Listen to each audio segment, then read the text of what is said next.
Boom, we're live and on the air. Hello, everybody. Welcome to the channel Yankees Outdoor Adventures. I am Maèxelawèn Osapèkwinùnt. You know me as Yankee. And my guest should probably be back in a moment. We're having a little bit of technical difficulties, uh, but we'll get back to that. For starters, today, this is another episode of Outdoor Enthusiast Live. Uh, Providing my guest comes back, I'll be able to introduce my guest to you and let you guys get to know him a little bit better and know a little bit more about his channel. Before I get into that, I always kind of give a little rambling of getting the community time to come in and check out the video. So as I do that, though, I don't want to waste of anybody's time. Let me go ahead and say that if you're looking for something to do and it's cold and it's cold, dreary wintertime, which we know here in Ohio, don't forget on the clear winter nights to check out the stars. Some of the best stargazing takes place in the wintertime, and it gives you that ability to get outdoors and find a little bit of an adventure. And February the 6th, coming up really quick, in the southeastern sky, and it is just before sunrise. In the southeastern sky, look for the brightest thing you can find in the southeastern sky. And at that point, right before sunrise, you just found Venus. The brightest thing you see in the sky over there is Venus. Now, above it, you will see just a little bit above it, you'll see a much dimmer star. Okay, but when you see that, you're seeing Saturn. And this is a little conjunction that's going on coming up here. And again, February 6th, the morning of February 6th, you'll be able to get your eyeball on two what appear to be stars, but are actually planets. So you can actually say, yeah, I've seen Saturn and Venus. And Saturn and Venus, you will see. Hello, Gemma. It is great to have you here. I have my guest is here again, but it says that his device is not connected. I'm not getting anything from it. Your guest will need to connect their mic and cam before you can add them to the stream.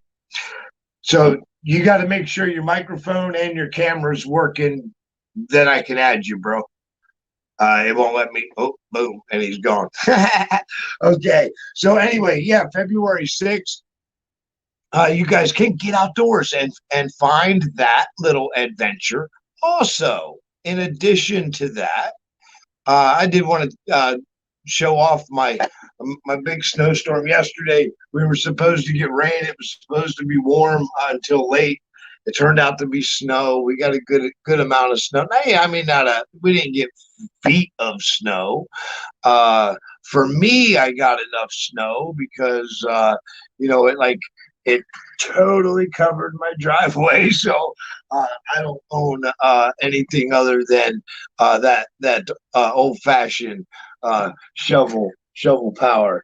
My shovel, it don't have a pull cord or nothing. So yeah, I wasn't happy to see the snow, but nevertheless, today we're done with the snow. It's actually pretty looking out today. It's kind of inviting out in there, the tundra today. But you'll notice, like, there was a lot more snow shoveled than what you see laying in the fields. Well, that's because here in Northwest Ohio, we get to deal with another thing when we're in the wintertime in the cold. And today we're dealing with 50-mile-an-hour wind gust, which helps the snow move around really, really well. Pile up in the roads and whatnot, and it definitely does. So again, I don't think my guest is going to make it back in. I'll continue on here a little bit longer, though. Again, remember February 6th, we're gonna have the event in the sky. If you're up early in the morning, you're ready for work or kids for school or whatever, right before sunrise, before the sun starts to peek up over that horizon, take a look at that southwestern sky or southeastern sky. Look for the brightest star. Look for the next dimmest one sitting just above it, and you're eyeballing two planets, Saturn and Venus. All right. Well, without my guest kind of changes the dynamic of the show altogether. So let me just go ahead. I just have a few people in here, and hi, Gemma. So since this particular show, wait a minute, we may get changed back here to work again. And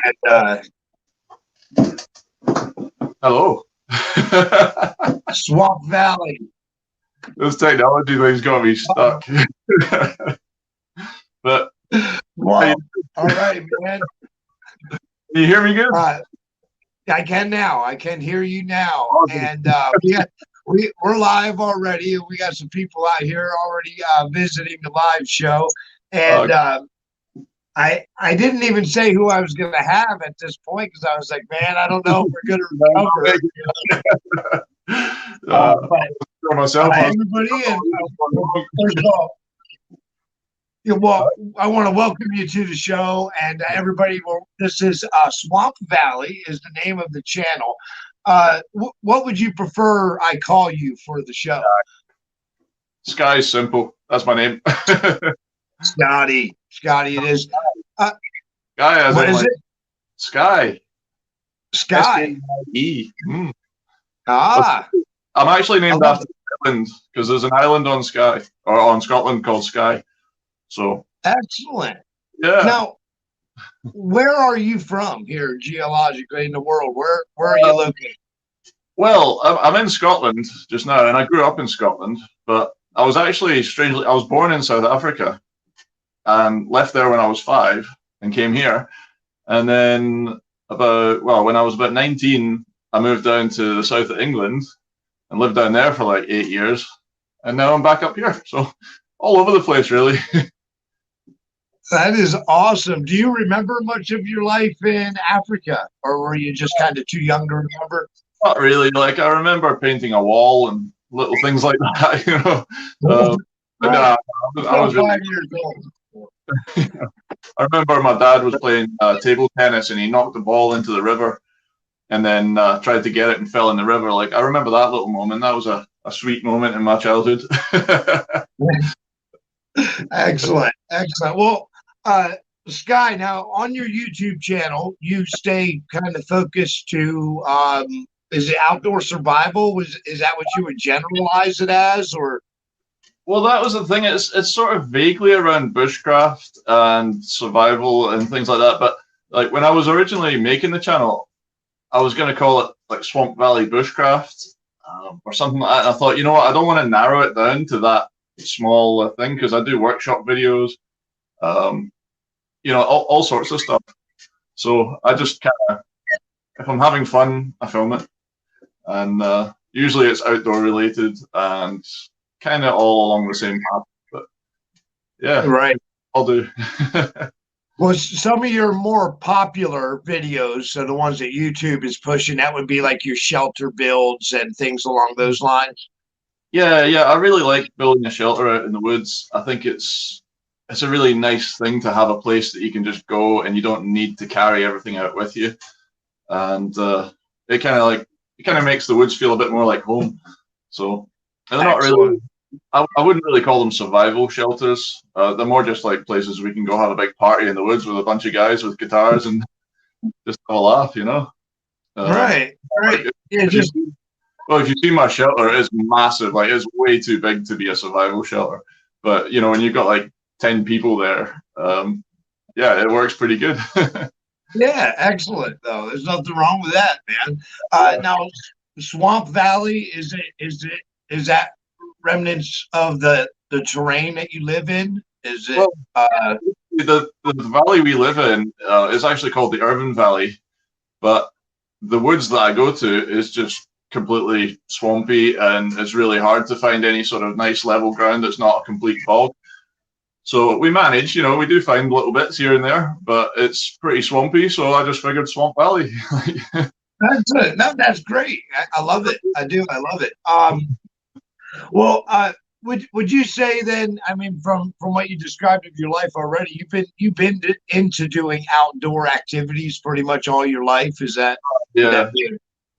Well, Yeah. that was the things like, see, when we moved from South Africa, one of the first houses we moved to was this little farm cottage, and our back garden, it wasn't that big, but behind it was this like hundreds of meters of woodland, and we just used to go play in that. Me and my sister. I just pretty much grew up playing in the woods, and I don't think I've really grown up much. I was still doing that, so it's just I've got better toys now. Swamp Valley, I am gonna, or Sky rather, I'm gonna kind of sidetrack the normal interview here for a second. But first off, I do want to say hi to Green Feathers Hiking Deep, Gemma. Welcome, guys. Anybody that, and Uncle Al, if you have any questions or anything for Sky, don't hesitate to ask. I want to bring something up here that you had just briefly mentioned to me, and I am dying to hear more about, and I think you'll probably share about here today, but you actually got the opportunity to have a real hero experience today. Like, if I seem a little bit overexcited today, it was a little bit of a different day for me. So my other work. Would you share with us what happened today? I will tell you, yeah. It was possibly the craziest thing that's happened in quite a while. But yeah, basically, I was in the bus station, just doing my work, and there was a guy just passed out on the floor, and there was about 15 people all just standing around looking at him, not doing anything. So I looked around, I was like, is he okay? Obviously not, So I checked him, and he was barely breathing. He was just lying there, like with his head sort of up against the railing, and just out, like not responsive at all. So I get on the phone 999, and yeah, basically, like I say to them what's happened, and like I guess I could class myself as a first aider, but I did a 2-day course. I'm not that qualified, and basically explained that he was barely breathing and completely non-responsive, and they said, well, start chest compressions. I ended up doing CPR for like 10 minutes, and eventually ambulance guys showed up, and I think they gave him some adrenaline and all that, and he started to actually like move, and away he went. He was all right. So yeah, that's incredible. So was it the first time you've ever administered CPR? Yeah, well, I've done it on a dummy before, but it's a whole different thing when it's somebody that's like just. It is. It was weird as well because there was like a whole bunch of people all standing around just staring at me, and nobody wanted to get involved. Like that was something that really shocked me, is nobody else wanted to get involved. And yeah. How many people would you say were around? Just for my own curiosity's sake. 20.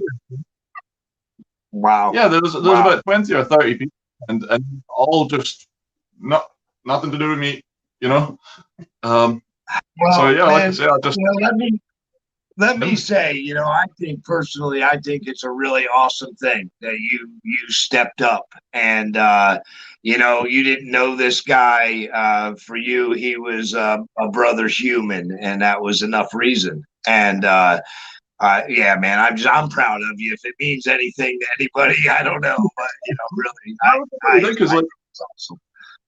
See, when I first called the ambulance, I didn't really think I would end up doing that and doing like chest compressions and stuff. I didn't do the mouth to mouth.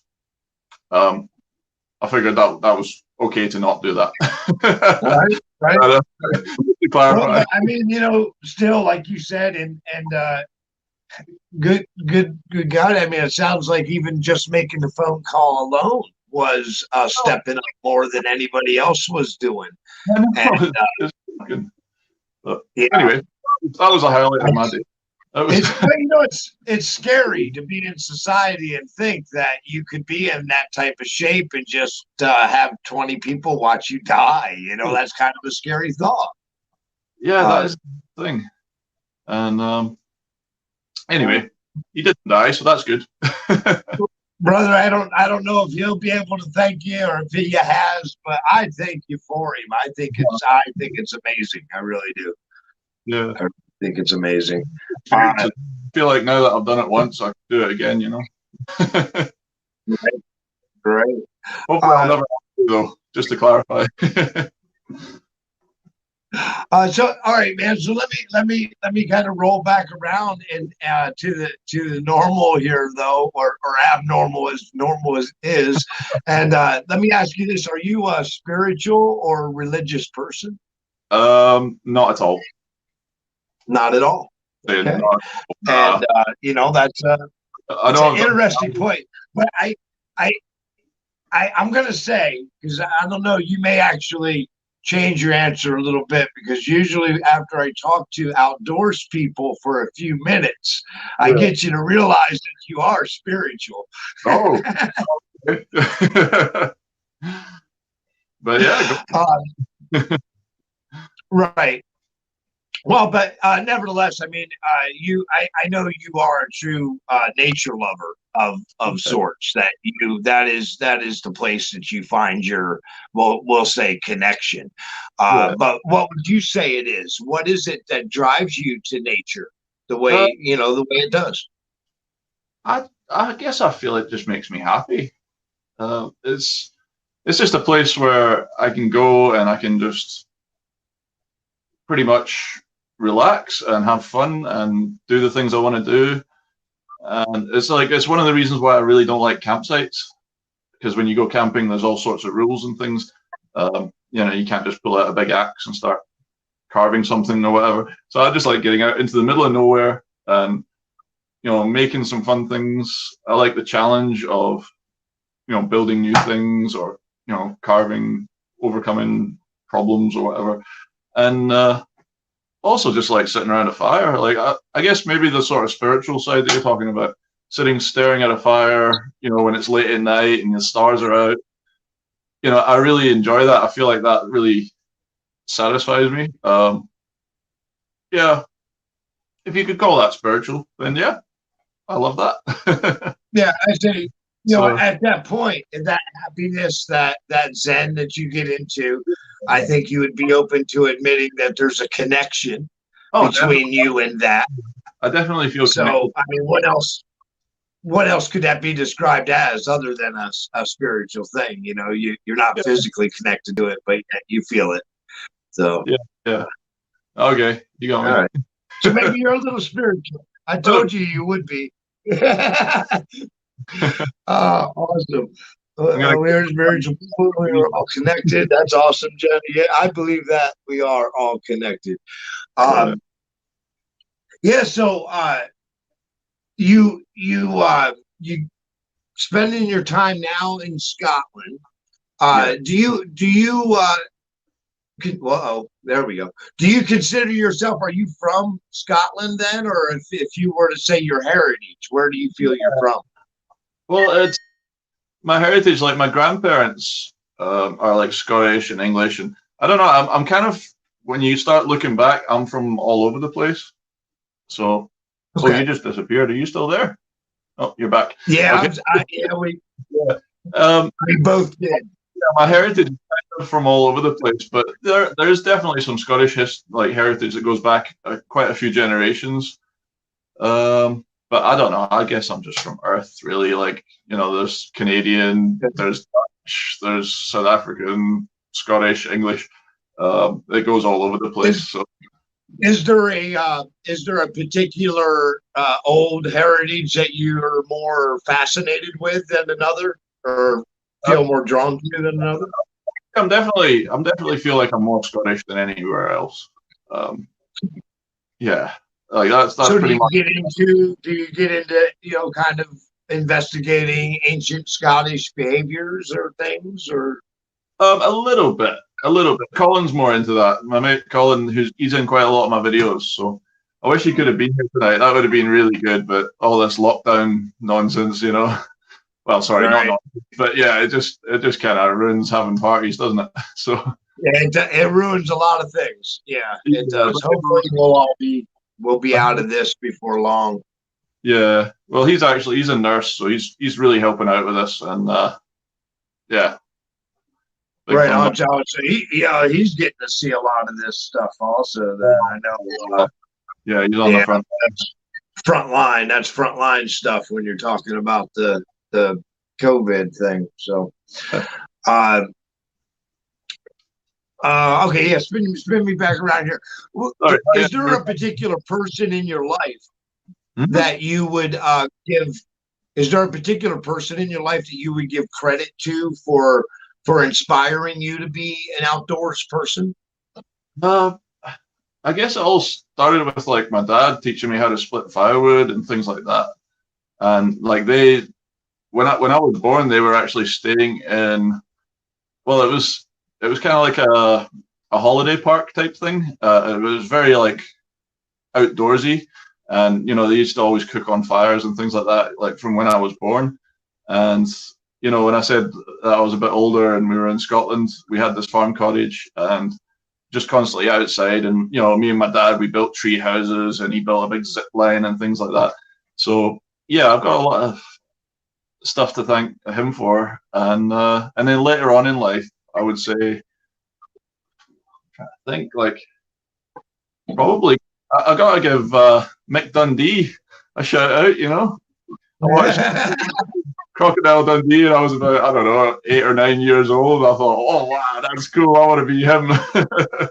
And yeah, That's inspirational figures like that, though. People, probably don't even realize the impact they're going to have with certain people when a simple role like that. But hey, Mick Dundee was badass. What can you say? exactly. Do you have you got a favorite bagpipe tune? Um, Bagpipes. I'm not super into bagpipes. Like,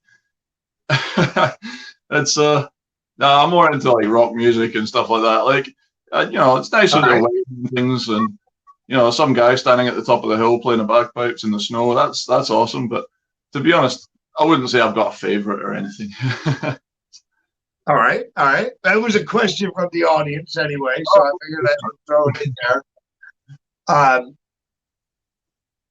if you could give a message right now to your great grandchild, what would it be? Have fun and be nice. I would say that's about as simple as it gets. Uh, Short and sweet. yeah, like, does it need to be more complicated than that? Or I feel like No, I don't think it does, man. you I have think fun, that's it. maybe work hard as well. If you do those three things, then you can't really go wrong If too you far. could achieve the other two without, if you could achieve the other two without working, you'll be all Yeah, the work hard comes sort of. right. But I agree with that. yeah, sweet. Uh, what type of advice would you give somebody wanting to pursue an outdoor adventure if they don't get out there already? What advice would you give them to get out there? But definitely, don't bite off more than you can chew.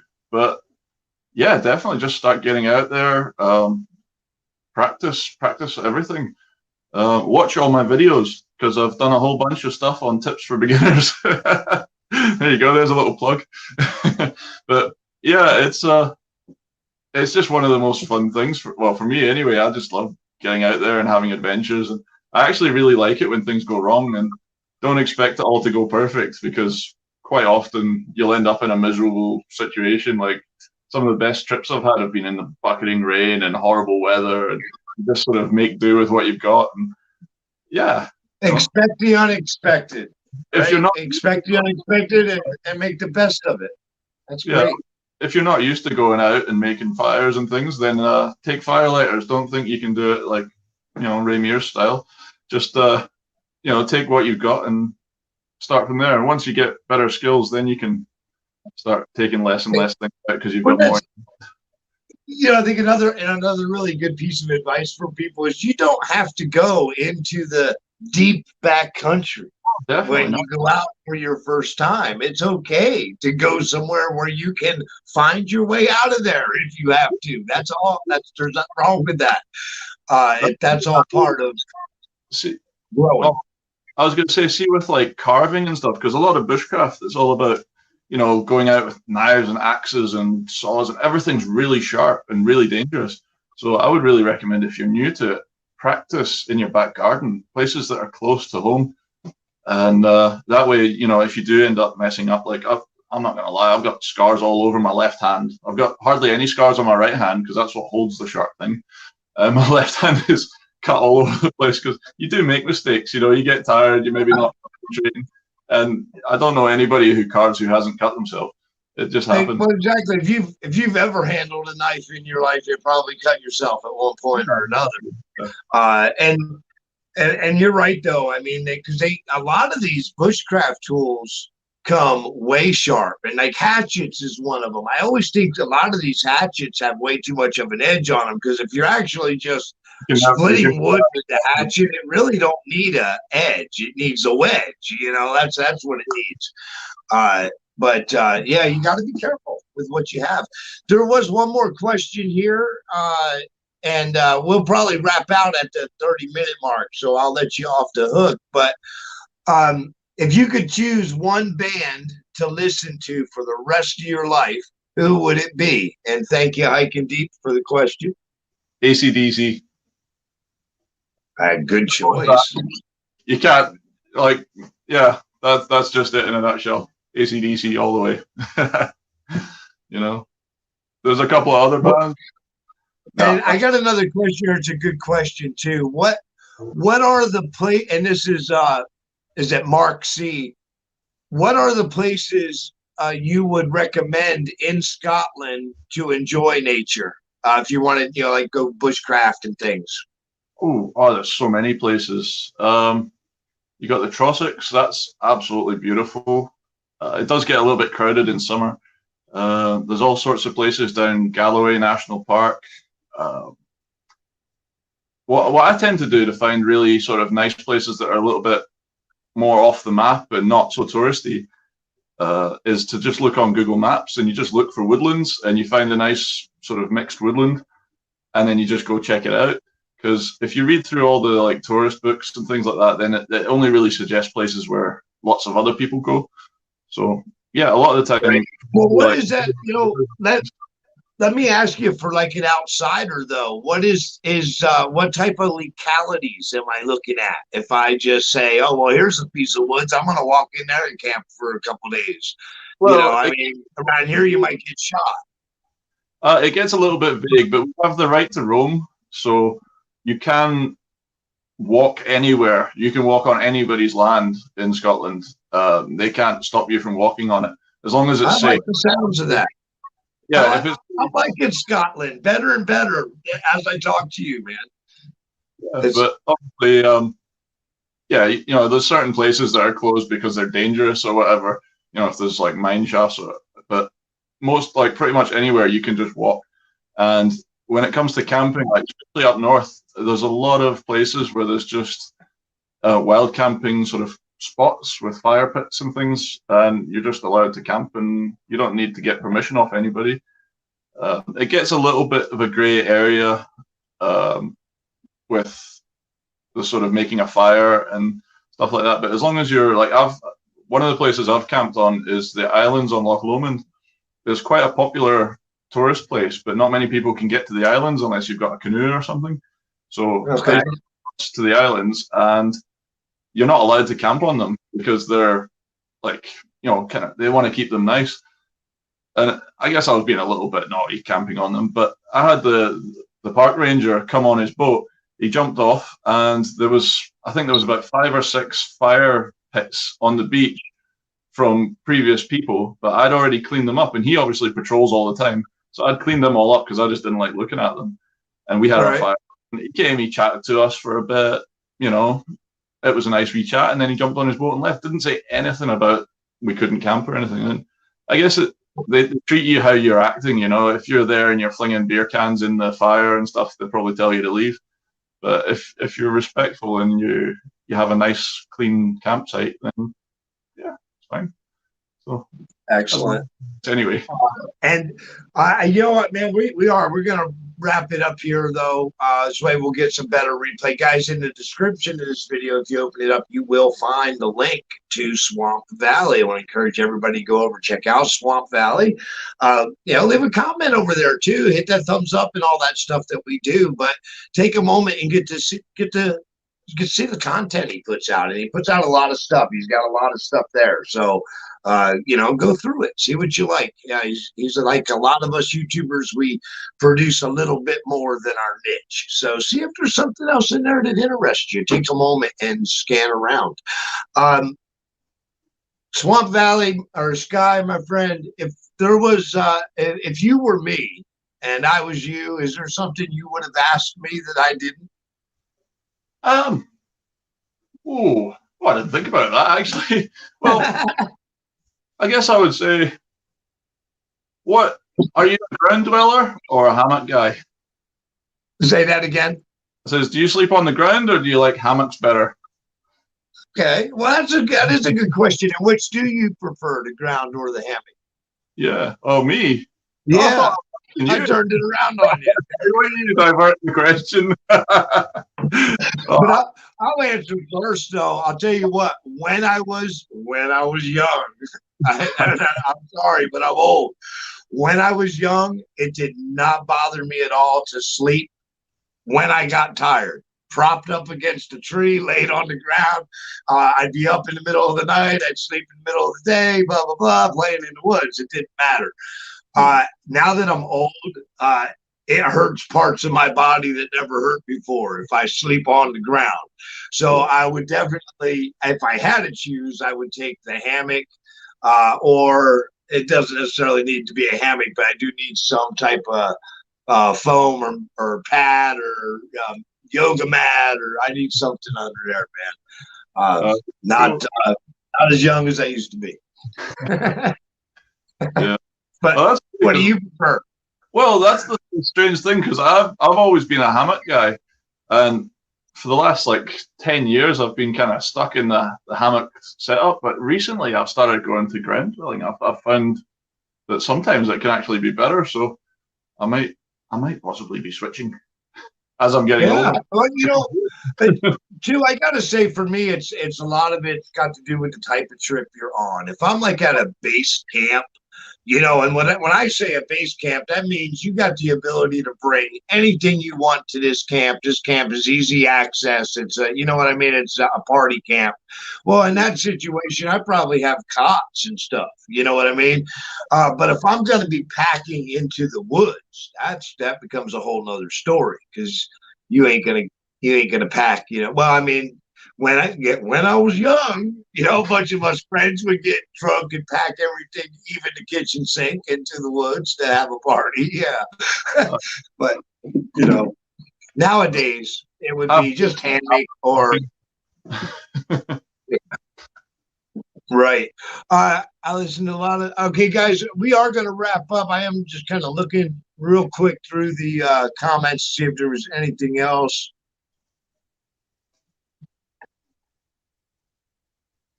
And they're talking about music, and they're still wondering what songs each other would have for life. So for me, guys, I'll answer that. For me, what song I prefer, because we heard AC/DC, and I'll just say, y'all can leave the radios and record players home, because when you're crazy, there's like music going on in there all the freaking time. So I don't need to listen to nothing. I got it. I got my own. I bring my own stereo system. That may be more true than you realize. Guys, we're going to wrap it out right there. Sky, you can hang on the line a minute until I disconnect, but I do want to thank you very much for being here, and for letting everybody get to know you a little bit better, and an awesome story about Sky's day today. So if you missed that, make sure you jump back and listen to that part of the story. Everyone in the audience, Hubble's Cat, welcome. It's great to see all you guys, and until our trails meet again, I hope all your adventures are awesome. And Sky, hang in there, and we're gonna out in 3, 2,